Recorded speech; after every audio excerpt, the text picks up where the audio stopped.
Pasan 44 minutos de las 9 de la mañana y ya estamos con Diego Martini, que uno sabe que viene Diego Martini porque viene con todos sus petates. Exactamente. ¿Cuáles son mis petates? Y siempre café con leche, la computadora con el mouse, el vasito con agua, el celular. Está bien. El gorro de sol a veces. El gorro de sol. Bien equipado. ¿Viste los pegotines de mi computadora? ¿Sumaste? Sumé pegotines. Hincha de Goes, no sabía que Diego Martini. Sí, claro. Los simuladores. Gran serie Ocupas, Supercampeones, Pascual, mi perro. Maradona. Completo, repleto. Sí. O sea, variopinto. Uno puede conocer a Diego Martini mirando los stickers de su computadora. Yo creo que los stickers de uno hablan mucho. Los stickers del termo hablan mucho de uno. ¿Vos tenés? No tengo termo. No tenés. Ale, no podemos decir nada de Ale. Debo decir que no es mío el termo. Después les traigo uno. Alguno tengo por ahí. Alguno de Goes, trae. Vamos viendo a ver qué podemos traer. Frío en el estudio. Frío.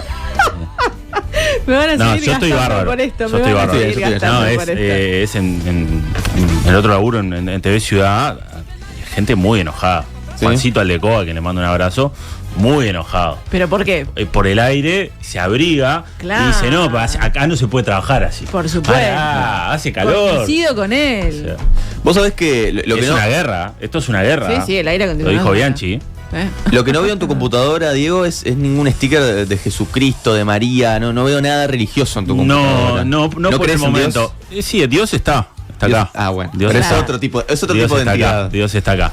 Pero no, y tiene que ver con este tema que vamos a estar hablando, con la fe, con la religión, con el vínculo de la Iglesia Católica en nuestro país, en inversiones, en los negocios del agro, en conexión ganadera. Y por eso escuchamos esta canción de Escape, Sexo y Religión. Escape le dedica varias canciones a la Iglesia y a esa dicotomía que se genera entre la creencia y la fidelidad de unos y los niveles de poder que maneja la Iglesia en el mundo, ¿no? Quizá en Uruguay no lo vemos tanto porque quizá la Iglesia no tiene tanto poder en nuestro país. No digo que no tenga poder. Tiene, pero en el mundo hablamos de casos, yendo a la centralidad del Vaticano, casos de corrupción muy grandes, casos de abuso a menores, se maneja mucho dinero, y ahí entra una dicotomía de, ¿cómo se mantiene una iglesia? ¿De dónde saca dinero? ¿Está bien que una iglesia ponga dinero en bonos ganaderos para ganar dinero? ¿Está bien que la iglesia invierta? ¿Cuánto gana un cura? ¿Un cura es millonario? ¿No es millonario? Bueno, ¿Tienen sueldo? ¿Tienen sueldo? Bueno, vamos a hablar un poco de esto tras una nota que largó Lucas Silva, el colega y amigo Lucas Silva, donde daba cuenta de que en el listado de los más de 4.300 damnificados por conexión ganadera aparecen al menos 3 referencias a entidades y personas vinculadas a la Iglesia Católica. Por ejemplo, señala la diócesis de Canelones. La diócesis es como otro tipo de iglesia. Hay varias diócesis como iglesias hay. Tiene 5 contratos vigentes con Hernandarias, la empresa de Pablo Carrasco y de su esposa, por un monto total de $542.000. $542.000, según información a la que accedió La Diaria, y se trata de contratos de arrendamientos para la cría de terneros en el departamento de Artigas. Y señala que el vínculo entre la diócesis y Conexión Ganadera comenzó en 2020 y tuvo sucesivas renovaciones.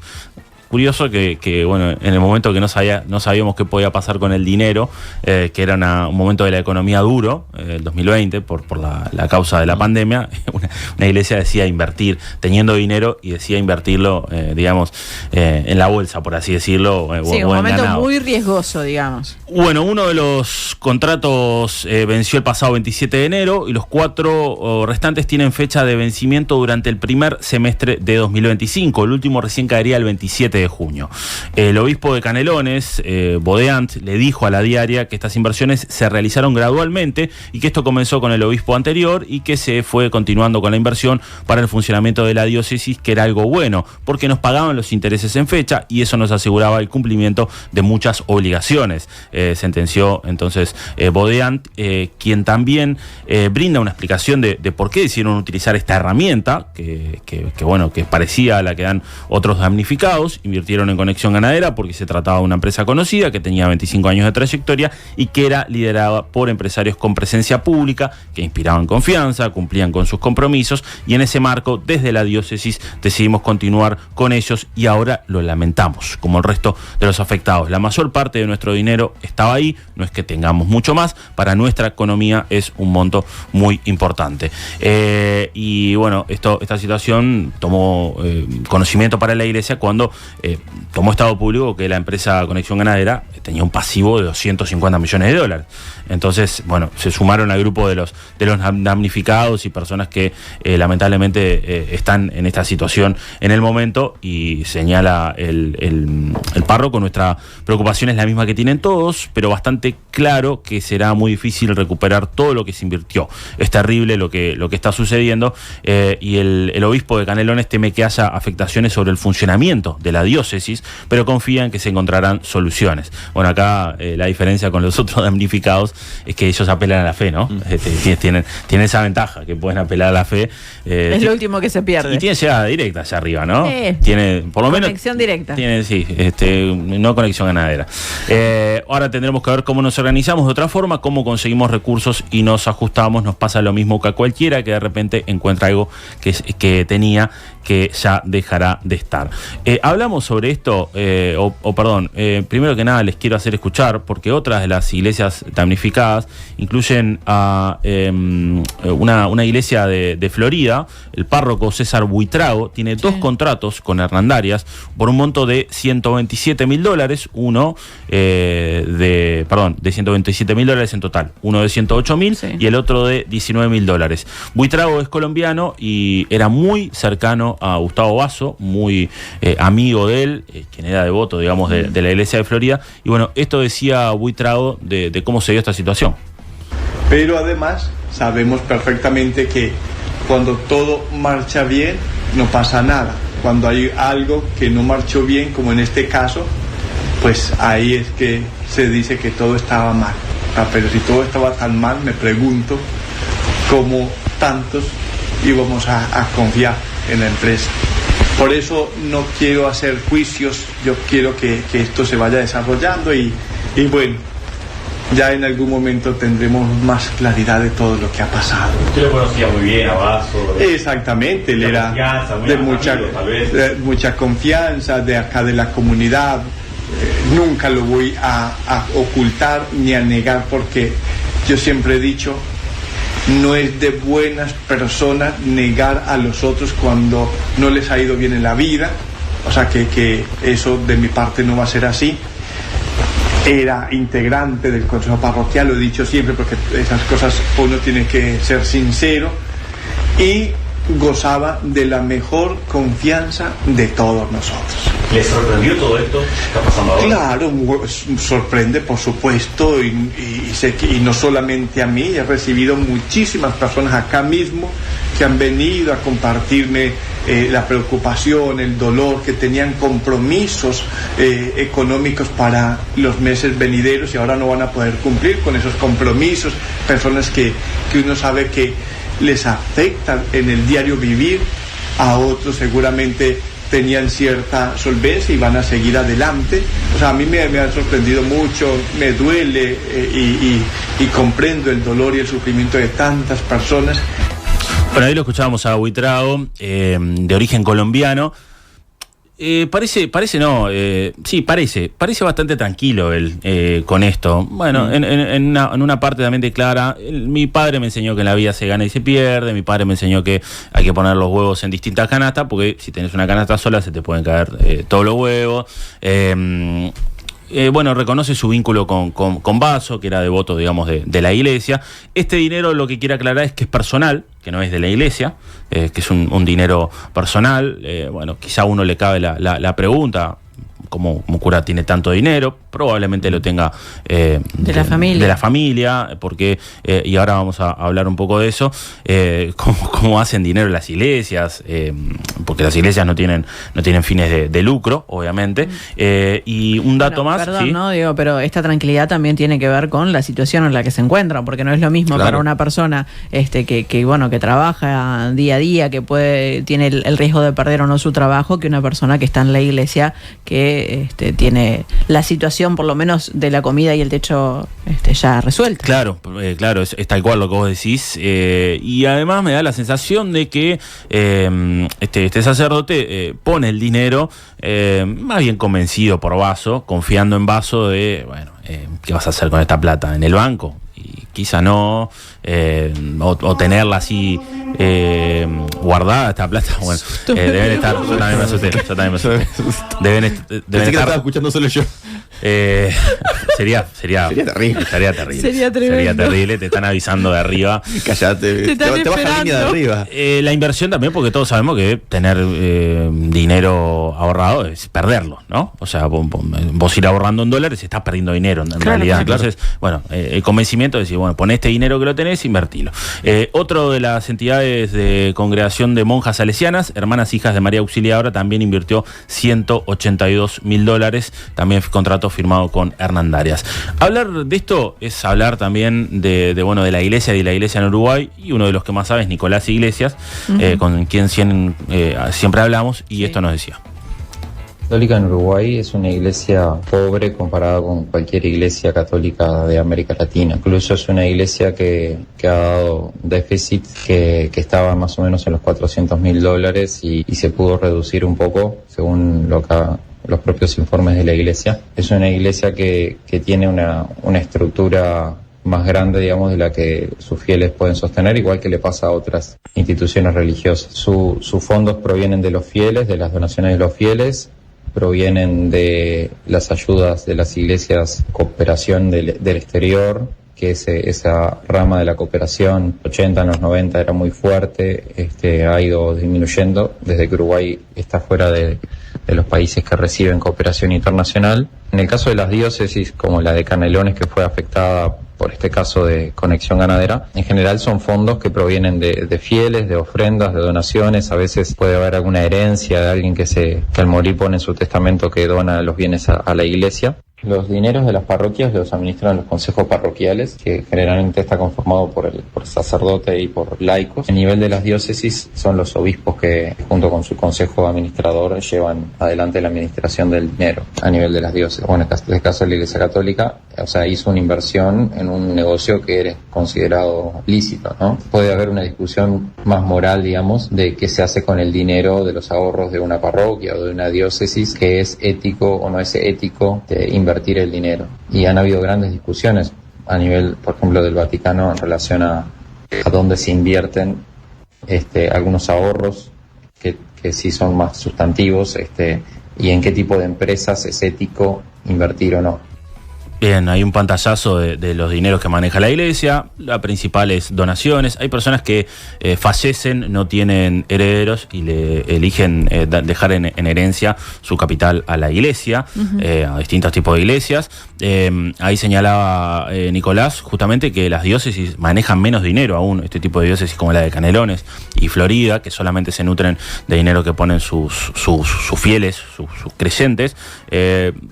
En algún momento en Uruguay tuvo más fuerza el hecho del vínculo más cercano iglesia-política, no como institución, sino como políticos que tienen más vínculo y que se acercaban mucho y también donaban.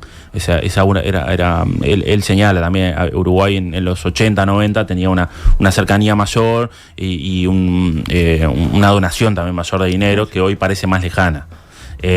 Y ahí explicaba un poco también que hay un consejo parroquial que es el que se encarga de manejar los dineros, ¿no? Hay una rendición de cuentas, hay un manejo de la caja, no es que, tenemos este dinero, lo sacamos y lo invertimos donde queremos. Y ahí se plantea que en el mundo, acá todavía no se planteó porque no sabíamos, en el mundo ya se ha planteado la discusión moral porque la Iglesia Católica del Vaticano ha empezado a invertir dinero. o ha empezado a tener grandes gastos de dinero. Sabemos que compran oro, que tienen enormes gastos de excentricidad en el propio Vaticano, sí, claro. un centro que recibe mucho dinero, muchos turistas, y bueno, ¿qué hacemos con esta plata? Claro. Y bueno, la invertimos en negocio, bueno, pero no es el cometido de la iglesia. Entonces, obviamente son mucha mayor medida que acá. Capaz que se podría invertir en otras cosas, ¿no? Por supuesto, la iglesia que tanto reclama por lo que sea, el hambre, como siempre plantean, podría ser. Hablamos también con Julio Bofano, uruguayo, que fue cura durante varios años, que sacó un libro hace muy poco. Y que ha sido muy crítico. Ha sido muy crítico porque básicamente ha desnudado intimidades de la iglesia, ha revelado redes de explotación, de trata en nuestro país, también en el Vaticano, porque estuvo en Roma. Estoy chequeando el nombre del libro, que no me puedo acordar cómo se llama. El libro se llama Conocerse me hizo libre, de Julio Bofano, un gran libro que justamente dedica un capítulo a esto. ¿Qué pasa con los dineros de la iglesia? ¿Qué hacemos con los dineros de la iglesia? Y bueno, y esto decía también sobre lo que ganan los curas. Que haya curas que hayan hecho inversiones en Uruguay, sí, siempre ha habido y va a haber, y también lo hacen las congregaciones religiosas y las diócesis con negocios, fundamentalmente como es la inversión en la compra de ladrillos, le dicen en Italia, que son propiedades, y también funciona mucho en muchos lugares lo que es la sanidad, tales, también la educación. Lo que falta, y quizás para esto se podría entender mejor, es la solidaridad, porque la lucha de clases también existe entre los curas y los obispos. Entonces, con esto, ¿qué quiero decir? ¿Hay congregaciones religiosas, curas, monjas más pobres que otras? Sí, lo que existe es la falta de solidaridad y también siempre una cultura instalada de que la iglesia necesita dinero. Eso siempre te lo están diciendo, te lo están machacando. No es tan alevoso como en la mayoría de las iglesias neopentecostales, establecen diezmo. Esto es más sutil. Estamos hablando de una multinacional, una gran multinacional que tiene un poder enorme, y el poder se tiene a través del dinero. Además, lo que intentan hacer en muchos casos con la conciencia cuando va contra el enfoque de derechos humanos. Nosotros tenemos años trabajados, pero nos faltan los aportes. Es una de las peleas que tenemos los ex curas de Uruguay, que se nos pueda reconocer esto, porque muchos de nosotros que dejamos de ser curas, estuvimos, en mi caso, 17 años en la vida religiosa, y no solo me aparece como un hueco enorme ahí en el currículum, sino que aparecen muchos años sin aportes. Paréntesis en esto último, está out of context, pero interesante dejarlo.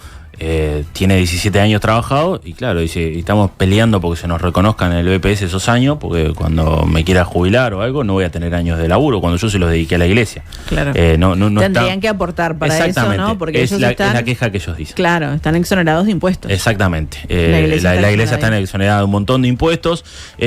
Ahora vamos a escuchar a Nico Iglesias contando un poco cuánto es lo que ganan. Bofano también me lo señalaba, pero en el entorno de 5.000, 6.000 pesos, con todo cubierto, ¿no? O sea, casa, comida, ningún gasto que te deja hacer, 5.000, 6.000 para gastos personales en lo mínimo, y hay algunos que pueden llegar a ganar hasta 20. Y un apunte pequeño, ¿no? Vos decías, en el Vaticano no se sabe qué hacer con el dinero y bueno, se empieza a invertir. En realidad la concepción de los fieles, de quienes pertenecen a cada una de las religiones, es que cuando vos aportás, no es que estás aportando para sostener la iglesia, estás aportando supuestamente para ayudar a las personas que están en un contexto crítico. En aquel momento se decía, ayudemos a los pobres. Sí, pero en realidad lo que estás haciendo es sostener todo esto. Sí, de hecho, bueno, varias iglesias acá en nuestro país habitualmente juntan comida no perecedera, que claro, tiene otro sentido. Eso sí. Después el dinero, hay que ver. Hay algo que decía Bofano que me parece muy interesante. Él decía que en Uruguay siempre hubo personas que invertían de la iglesia, que obviamente lo va a seguir habiendo, pero además señalaba algo que me parece muy importante. Somos parte de una gran multinacional. Sí, sí. O sea, la iglesia está todo bien con la fe, con la religión, todos podemos tener nuestras creencias, de hecho, nosotros mismos, pero acá hay una cuestión de que no sé si se juega, pero se utiliza la fe, digamos, para conseguir este dinero, que termina siendo mucho en un momento. Claro. Y como es tanto, se termina invirtiendo para hacer negocios. Escuchamos más de Nicolás Iglesias a propósito de esto de cuánto ganan los curas. En el caso del Vaticano, realmente ha buscado prevenir con ciertas medidas que tomó el Papa Francisco la inversión justamente en negocios que no sean éticos. Por ejemplo, se prohíbe la inversión, por ejemplo, en armas o en empresas que no coincidan con los valores éticos de la Iglesia Católica. En realidad, hay muchas inversiones del Vaticano o de instituciones de la Iglesia Católica a nivel mundial que invierten, por ejemplo, en los negocios inmobiliarios, o que obtienen o buscan que sus dineros para el funcionamiento de la Iglesia rindan más, obteniendo rendimientos por inversiones de ese tipo. Mayores inversiones o los mayores réditos que tiene el Vaticano en los grandes números de su patrimonio están en el mercado inmobiliario, Italia especialmente, y en algunas ciudades o capitales de Europa, y es allí donde obtienen réditos de sus ahorros, vamos a decir, como iglesia. Los curas reciben sueldos, podríamos decir que casi son simbólicos, en torno a los 6.000, 7.000 pesos mensuales, ya que tienen cubierto sus gastos de vida, no viven en las parroquias en general. Puede ser que en algunas parroquias más pudientes, de barrios más pudientes, sí reciban un monto especial, pero en el general reciben un fondo de un programa que tiene la iglesia, que se llama Iglesia de Todos, que es para los párrocos en el caso de Montevideo, que anda en torno a ese monto. Claro, no tienen gastos, como decíamos, ¿no? Claro. De techo, de comida, de vestimenta. Un detalle, capaz que nos pasa por alto, pero por ejemplo, la iglesia en Uruguay que tiene una radio, por ejemplo. Sí, verdad. Librería, se me ocurre. Conocemos lo que son muchas de las iglesias de nuestro país que se hicieron de cero a nuevo en determinado lugar, la famosa, sé que son otro tipo de religiones, pero con cancha de básquetbol y de fútbol, en un lugar que parecía inhóspito, y se levantó un gran edificio. En esto que decía Nico de invertir en ladrillos también, la iglesia también invierte en ese tipo de negocios. Sector después alquila a otro sector inmobiliario y le alquila a un particular. Pero puede haber más cosas también, tranquilamente. Pero ahora se me ocurrió el ejemplo de la radio. Escuchemos más de Nicolás.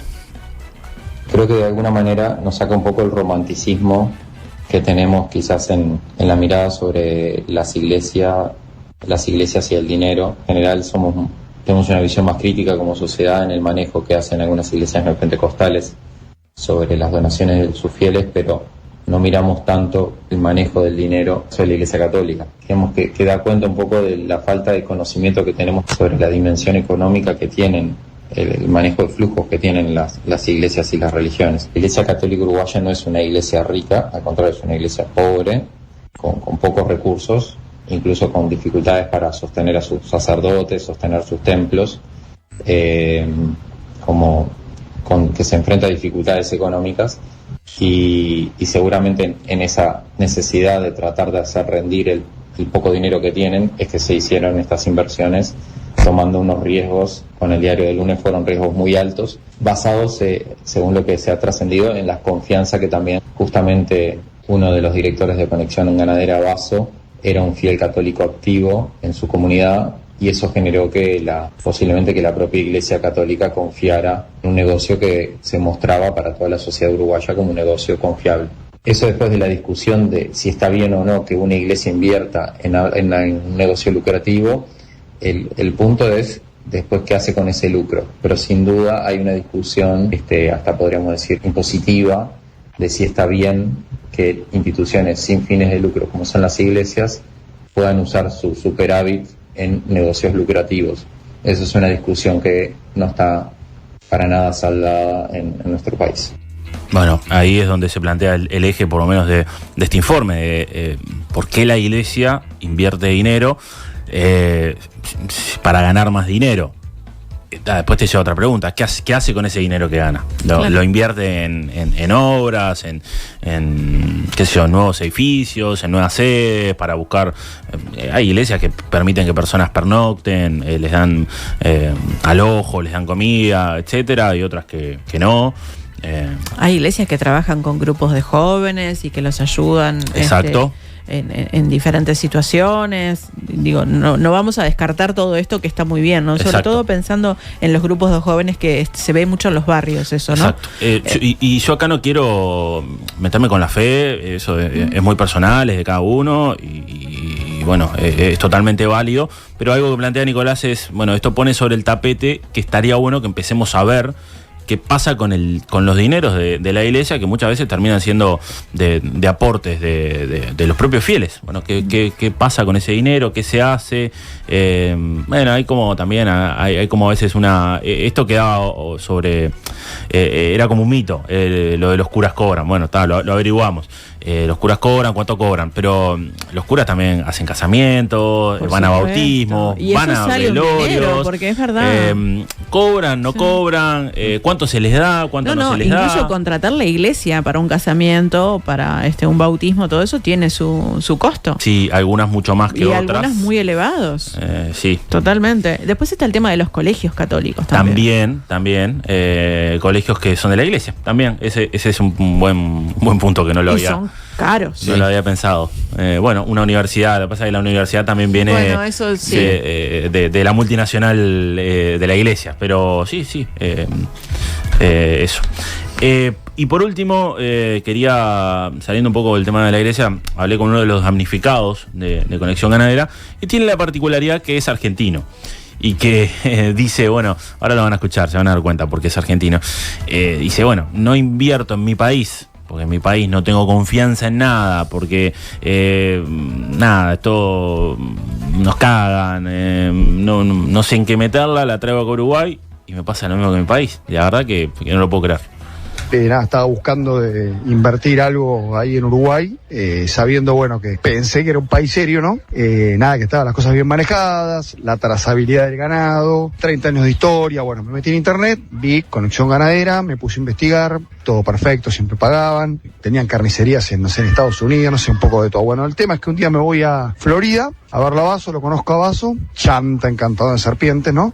Contándome todo, le pregunté, bueno, ¿cuál es el riesgo? Me dice, no, riesgo no es ninguno, me dice, tuvimos aftosa, pagamos, tuvimos una sequía, pagamos, siempre tenemos las vacas, y me terminó convenciendo. ¿Cuál era la modalidad de estos tipos para que la entiendas? Ellos con el contrato de ternero de 6 meses no te daban la titularidad de las vacas y con eso revoleaban plata, hacían el Ponzi. Con el otro bono ganadero, que te daban la titularidad de las vacas, ese te tardabas en entrar porque tenían que usar la guita. A mí tuvo 2 años con terneros, hasta que por suerte me metió un bono ganadero, yo ahora voy a reclamar las vacas. Una vil mentira, una chantada. Todo un encantador de serpientes, un delincuente. Si lo vas a poner en la historia, me quedé totalmente decepcionado, ¿no?, con el país, porque no invertí en mi país porque estas cosas que pasaron, que me pasó ahí, no pasan siempre y acá no. Pero bueno, eso es más o menos la historia. Pero venía todo por internet, gente muy conocida, todo el mundo invertía ahí. Han cagado a medio Uruguay, ahí adentro.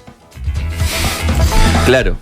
Clarísimo, bien porteño además. Y me hace acordar mucho a los dichos del periodista argentino Alconada Amón, que en una entrevista con Mirta Legrand le dijo, está bien, nosotros somos corruptos, le dijo, pero Uruguay son los lavadores. No son la Suiza de América por chocolate. No, por supuesto.